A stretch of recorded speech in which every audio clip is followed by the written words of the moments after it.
আসসালামু আলাইকুম। Polity and পলিটিক্সে আপনাদের স্বাগত।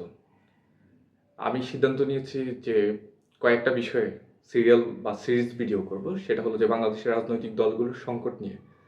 তো এই যে সিরিজটা এটার নাম হবে যে সংকট সিরিজ। এখানে আমি মূলত বাংলাদেশের যে সবচেয়ে বড় যে দলগুলো আছে যেমন বিএনপি, জামাত ইসলাম বা এরপরে যে পার্টিগুলো আছে এদের যে রাজনৈতিক যে সংকটগুলো পার্টি সিস্টেমে বা তাদের থিওরিটিক্যাল যে সিস্টেমে যে প্রবলেমগুলো আছে এগুলো নিয়ে ডিসকাস করব এবং এগুলো হবে একান্তই আমার আর্গুমেন্ট, আমার নিজের মতামত।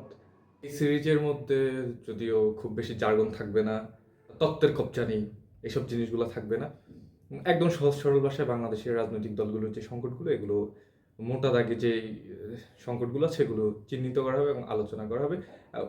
আর প্রথম যেই সিরিজটা হবে ওটাতে বা যে এপিসোডটা হবে, প্রথম এপিসোডটা এটা মূলত হবে যে এবং জামাতকে নিয়ে দলের কাঠামোগত কী প্রবলেমগুলো আছে এগুলো ফাইন্ড আউট করব এবং এগুলো নিয়ে ডিসকাস করব।